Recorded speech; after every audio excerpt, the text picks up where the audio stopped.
এর থেকে বড় ভক্তির প্রমাণ আপনি আর কোথাও কোনো জায়গায় দেখাতে পারবেন। নিজের শরীরের মধ্যে বাণ ঢুকিয়ে চড়ক গাছের এক প্রান্তে এবং অপর প্রান্তে দুজন সন্ন্যাসী ঘুরতে থাকেন। নমস্কার বন্ধুরা, সবাইকে জানাই শুভ নববর্ষের প্রীতি ও শুভেচ্ছা ও অনেক অনেক অভিনন্দন। সারাটা বছর আপনাদের খুব ভালো কাটুক এবং মনে শান্তি বজায় থাকুক। বাংলায় চৈত্র মাস মানেই এক অন্যরকম আবহ, ঢাকের শব্দ, শিবের নাম আর ভক্তদের অদম্য বিশ্বাস। এই সময়েই পালিত হয় নীল পুজো ও চড়ক পুজো, যা শুধু একটি ধর্মীয় অনুষ্ঠান নয় বরং এক গভীর আধ্যাত্মিক অনুভূতির প্রতি। তো কাল ছিল চড়ক। এর আগে আমি আপনাদের নীল পুজোর ভিডিও দেখিয়েছিলাম, সেই ভিডিও আপনারা দেখেছেন। এখন এই ভিডিওতে দেখতে পাবেন চড়কের ভিডিও। চৈত্র সংক্রান্তির দিনে পালিত এই চড়ক পুজো বাংলার এক অন্যতম প্রাচীন লোকাচার। এখানে ভক্তরা নিজেদের শরীরের উপর নানা কষ্ট সহ্য করে শিবের প্রতি ভক্তি প্রকাশ করেন। এর থেকে বড় ভক্তির প্রমাণ আপনি আর কোথাও কোনো জায়গায় দেখাতে পারবেন। নিজের শরীরের মধ্যে বাণ ঢুকিয়ে চড়ক গাছের এক প্রান্তে এবং অপর প্রান্তে দুজন সন্ন্যাসী ঘুরতে থাকেন।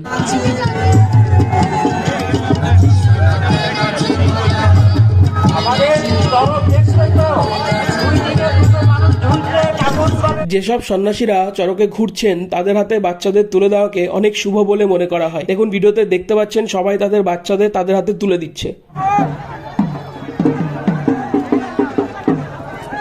আমাদের কাটোয়ার অনেক কটা জায়গায় কিন্তু এরকম চড়কের মেলা দেখা যায়, আর আমি প্রত্যেকটা জায়গাতেই গিয়েছিলাম। আপনারা যদি কখনো দেখে না থাকেন, পরের বছর অবশ্যই কাটোয়ায় আসার প্ল্যান করুন এবং সাক্ষী হন এই বিশেষ মুহূর্তে। তো বন্ধুরা, এই ছিল কাটোয়া চড়ক পুজোর কিছু ঝলক। ভক্তি, ত্যাগ আর বিশ্বাসে ভরপুর এই উৎসব আজও আমাদের মুগ্ধ করে। চোখের সামনে এই দৃশ্যগুলো দেখার পর মনে একটা আলাদা অনুভূতি অবশ্যই থেকে যায় যে সত্যি ভক্তির শক্তি অসাধারণ। আর এখানেই শেষ করছি আজকের ভিডিও। ভালো লাগলে অবশ্যই একটা লাইক করবেন। দেখা হবে পরের ভিডিওতে। ধন্যবাদ।